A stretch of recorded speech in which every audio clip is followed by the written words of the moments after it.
Gabay sa pagpasok ng 2025, sumasabay din ang alitan ng dalawa nating contender sa Super Bantamweight Division.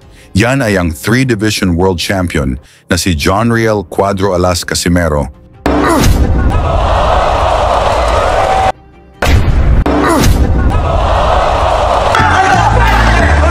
But make no mistake about it. Oh, down, it's down, it's down, and I think it's out! At si Carl Jams Wonderboy Martin. Another speed.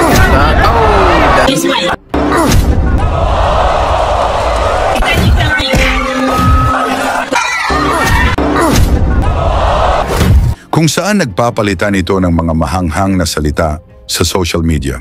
Dahil dito nahati ang mga Pinoy boxing fans, ang iba ay pabor kay Casimero na may 34 na panalo, 4 na talo at 23 dito ay tinapos niya sa knockouts. At ang iba naman pabor kay Martin na may impresibong record na 25 panalo, walang talo at 22 dito ay tinapos niya sa knockouts. At nagbanta pa itong si Martin na humanda na si Casimero dahil ito na kanyang isusunod. Upang mas lalo tayong maliwanagan kung gaano ba kalakas itong si Martin, balikan natin ang kung paano pinasuko ni Martin itong si Buat Kratong at inangkin ng WBO Global Belt na nagmula kay Casimero. Dito pinatunayan ni Martin na pang world class ang kanyang galing nang nakatapat niya ang isa sa pinakamalakas na Thai boxer na si Chaiwat Buatkrathok na may record na 40 panalo, 8 talo at 26 na knockouts. Kinala si Buatkrathok bilang matibay na kalaban sapagkat pinahirapan niya ang Pilipinong world champion na si Melan Melindo sa isang laban sa Cebu. Agad na nagpalitan ng malalakas na suntok ang dalawang boksingero sa round 1.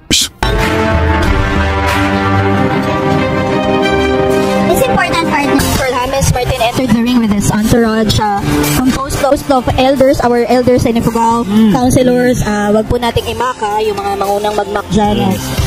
That is titulo. Yes, for sure. Okay, quickly. It's important, partner. This is patience. Pacing is important. Miss Martin is trying to size up Buchatrok. Baga sinasabi sa Filipino teaser from Thailand. So Highlander. Both are known for their warrior mentality. This talk. Carl, kasi si Carl Martin could beat you. Been constantly evolving. They tama. Always very patient. Evolving. There you have it, a double jab and then a body shot from Carl. Siguro yung fruit of deliver na knockout. Exactly. And of course, Carl has been constantly evolving. There you have it, a double and nasumusuporta kay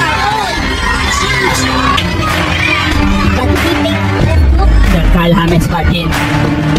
Hindi mo matatawaran yung heart na time. Meron lang siyang schedule na fight.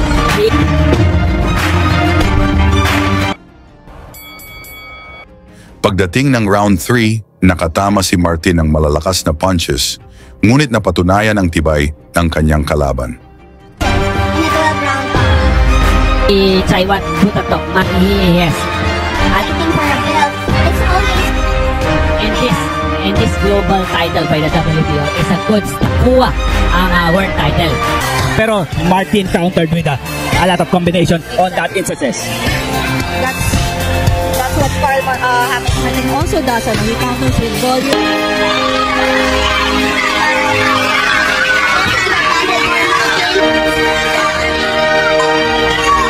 Dati. Yan ang game plan ngayon ni Chaiwat Buchatrok. A nice uppercut by Carl James Martin. Oh!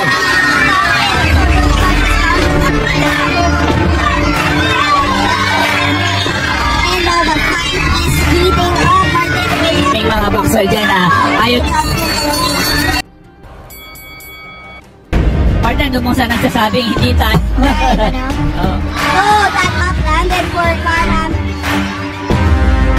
Matibay kasi yung Thailander na to. That's defense by Martin.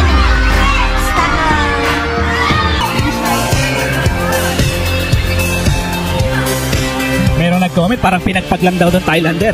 So, matibay kasi yung Thailander na to. Yeah, for the top also. Can you comment of real fight? Just take it out for the W. Rank 4 in Thailand. With the face of Carl James Martin. I mean, yung mga ranking na yan, I have to watch it for the next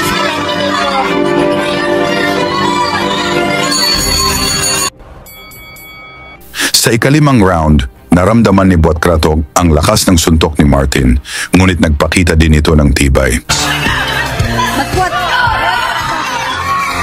With that high guard, just absorbs that punch and counters. But that is a scoring punch. 4 to 5 punch combination is a scoring. As long as it lands. Yes. As I see the combination was good right there as he was getting out. The consecutive boot to there in the body. Oh, that's a little upper. Wow! Oh, wow! Martin with that uppercut. Certainly hurt. As we see the consecutive boot to there in the body. Oh, that's a little upper. Wow! Oh, wow! Martin with that uppercut. Certainly hurt Buat Kratok. And he senses blood in the water, partner.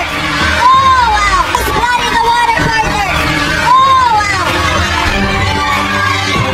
I think Martin is smelling blood right now.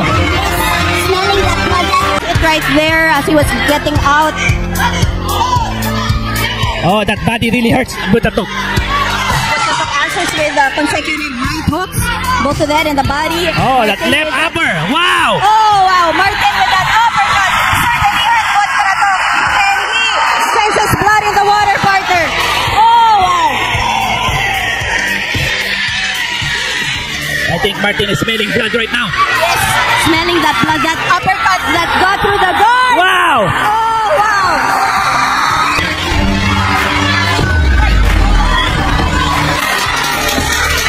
Sa ikalimang round, matindi ang pag-uga ni Buat Kratok dahil sa suntok ni Martin, pero nakatayo pa rin ito. Subalit pagdating ng round 6, dahil sa sunod-sunod na kombinasyon, natumba ang Thai boxer. Nagawa pa niyang tumayo, ngunit dahil sa labis na pinsala, itinigil na ng referee ang laban.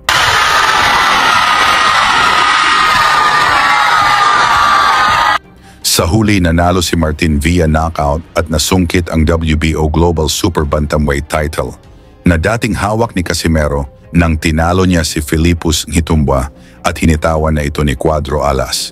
Sa ipinakita ni Martin, sapat na ba ang kanyang husay upang talunin si Casimero?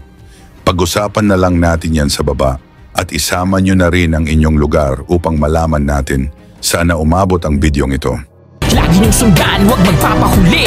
Pag-usapan ay bakbakan, balita niya at laban. Mga Pinoy na di nagpapagapi. Salamat sa mga suporta na lagi nandyan.